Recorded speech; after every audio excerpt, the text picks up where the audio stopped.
Channel cameras done. Thank you so much. Keeravani గారు, ఇందాక మీరు దెయ్యాల గురించి నాకు ఎందుకు స్వరాల గురించి అడిగితే బాగుంటుందని అన్నారు కదా.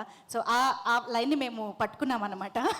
ఇప్పుడు దిల్రాజు గారు, ఆశీష్ గారు, వైష్ణవి ఉన్నారు కాబట్టి ఒక స్వరం, ఒక రాగం, ఒక పాట ఏదైనా వాళ్ళకి డెడికేట్ చేయాలంటే ఏది చేస్తారు?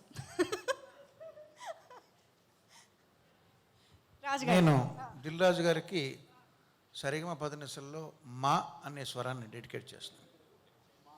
మా అంటే మనీ. ఓ పర్ఫెక్ట్ సార్.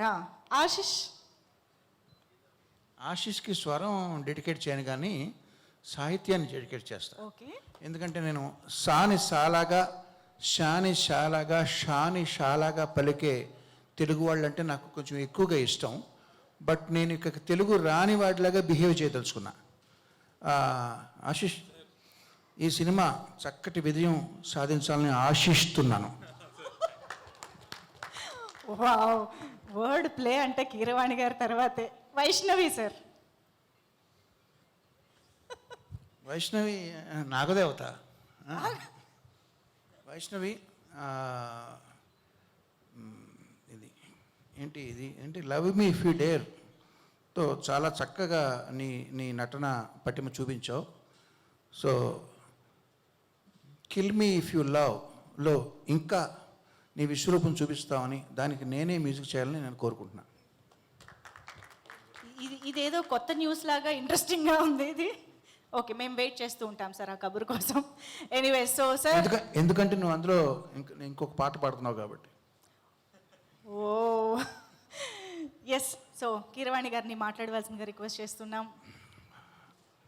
సరిగమలు అన్నారు కాబట్టి సరిగమ పదనిసలు తెలియని సంగీత దర్శకుడు ఉంటాడేమో కానీ నాన్ లీనియర్ నేరేషన్ అంటే తెలియనటువంటి డైరెక్టర్ ఉండడు. అటువంటిది అరుణ్ భీమవరపు ఈ సినిమాలో నాన్ లీనియర్ నెరేషన్కి ఒక కొత్త నిర్వచనం, చాలా డీప్గా వెళ్ళిపోయాడు. సో ఈ సినిమాని ముఖ్యంగా మా చిన్నాన్నగారు విజేంద్ర ప్రసాద్ గారు, మా మిత్రులు డైరెక్టర్ సురేందర్ రెడ్డి గారు, వాళ్ళిద్దరూ చూసి వాళ్ళు నాకు ఫోన్ చేసి వాళ్ళ మనోభావాలు నాకు చెప్తారని నేను ఆశిస్తున్నాను. నేను చాలా ఈగర్గా వెయిట్ చేస్తున్నాను. ఎందుకంటే ఒక కొత్త ప్రయోగానికి తెరతీశాడు ఇందులో అరుణ్. నువ్వు నాగా కుర్చీలో కూర్చుంటే నేను అక్కడ నా కుర్చీలో నేను కూర్చుంటే నువ్వు కింద కూర్చోవడం అర్థం ఏంటంటే అదేదో నువ్వు చాలా భక్తి వినయం ఎక్కువని కాదు. ఎప్పుడైతే మీకు నచ్చినట్టు మేము చేయట్లేదు, కాళ్ళు పట్టుకుని లాగేయడానికి వీలుగా కూర్చున్నామని తెలుసు నాకు.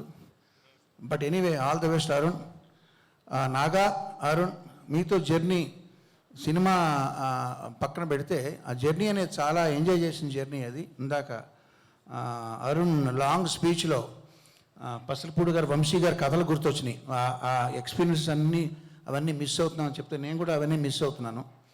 బట్ మన డిస్కషన్లో మెయిన్ పార్ట్ ఏంటంటే రాజుగారు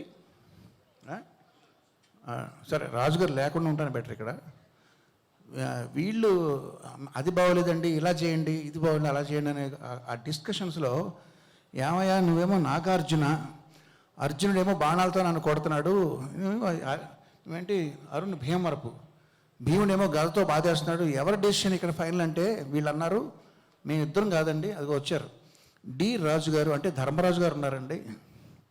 సో అర్జునుడు, భీముడు, ధర్మరాజు గారు వీళ్ళందరూ మధ్య నేను ప్రయాణం చేసి, రాజుగారు ఆయన ఎన్నో సూపర్ హిట్ సినిమాలు తీశారు, వాటి ఎక్స్పీరియన్స్ మాకు ఇందులో బాగా ఉపయోగపడింది. కొన్ని కన్ఫ్యూజన్స్, చిన్న క్లారిటీస్ కావాల్సి వచ్చినప్పుడు లాస్ట్ మినిట్లో 11th అవర్లో వాటిని చేయడంలో ఆయన ప్రొడ్యూసర్గా కాదు డైరెక్టర్గా కూడా ఆయన పాత్ర వహించి ఆయన కర్త కర్మ క్రియగా ఈ సినిమాకి వ్యవహరించారు. ఆల్ ద బెస్ట్ రాజు గారు. మనందరికీ కూడా ఈ సినిమా పేరు తీసుకురావాలని ఆశిస్తున్నాను. Thank you very much. Thank you, sir. Thank you so much. Blessed to have you here and blessed to have you in this film as well. Thank you so much.